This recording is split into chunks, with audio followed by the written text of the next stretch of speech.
Bienvenue à tout le monde. Aujourd'hui dans les tutos tribaux, on parlera des demandes d'intervention. Et on abordera les points suivants. La création d'une demande d'intervention, l'acceptation d'une DI, transfert et planification d'une demande d'intervention. Je me suis connecté avec un compte demandeur et je vais utiliser mon widget raccourci pour créer une nouvelle DI. Parmi les champs obligatoires, on retrouve l'équipement, le demandeur et rédacteur de l'ADI, le service destinataire, ainsi que l'objet. Je sélectionne un équipement, je renseigne un objet, bruit anormal. À noter, le demandeur et rédacteur sont pré-remplis avec le personnel connecté. Le service destinataire est un service par défaut que vous pouvez renseigner et modifier dans les paramètres. En complément, vous pouvez renseigner les détails de la demande, sélectionner une urgence et ajouter une pièce jointe.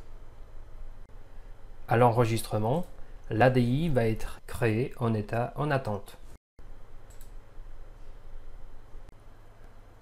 Ensuite, on passe à l'étape acceptation des DI. En étant connecté avec un profil du demandeur, je n'ai pas droit d'accepter mes DI.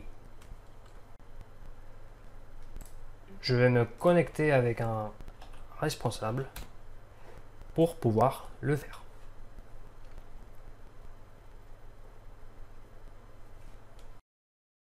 Toutes les demandes d'intervention peuvent subir 3 étapes d'acceptation.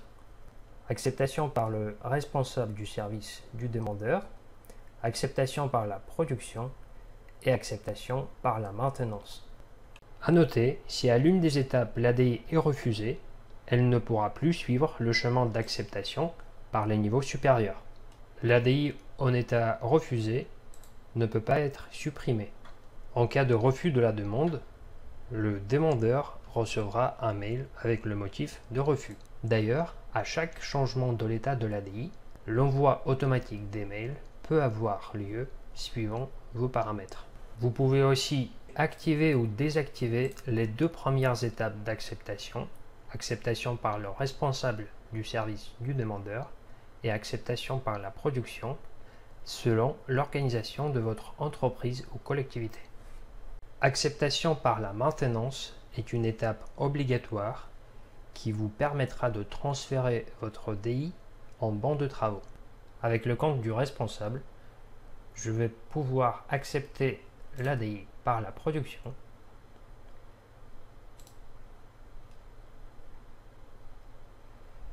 l'ADI disparaît de la liste car il faut bien paramétrer le filtre en cochant l'état accepté par la production.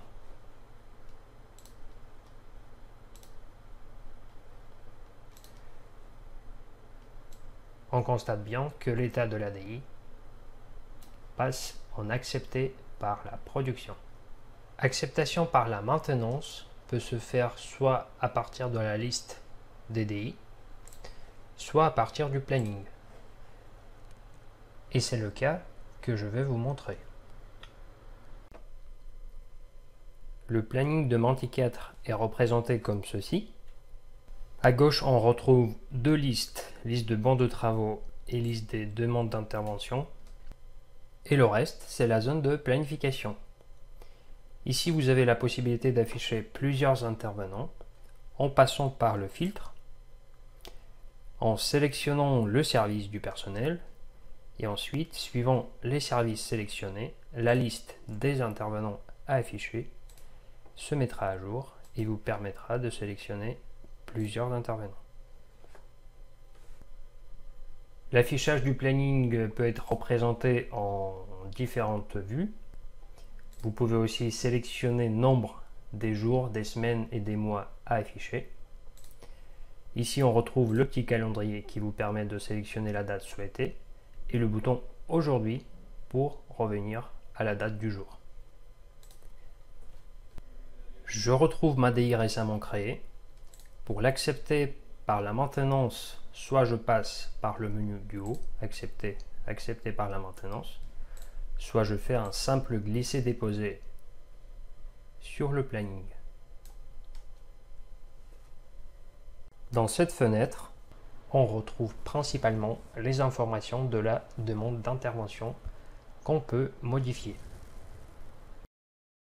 En cliquant sur OK, l'ADI va être accepté et un bon de travaux va être automatiquement créé. La couleur rouge représente des BT à réaliser. Une légende est à votre disposition pour vous donner plus d'informations sur les couleurs et les états des bons de travaux.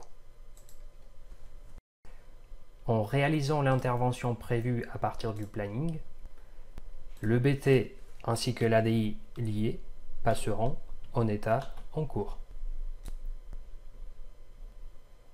Si je consulte mon BT,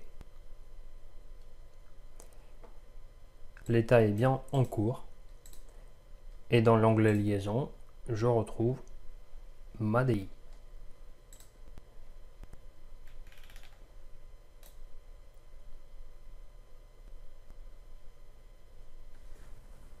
Afin de réaliser notre BT et l'ADI, on va créer un compte rendu en cochant l'état réalisé.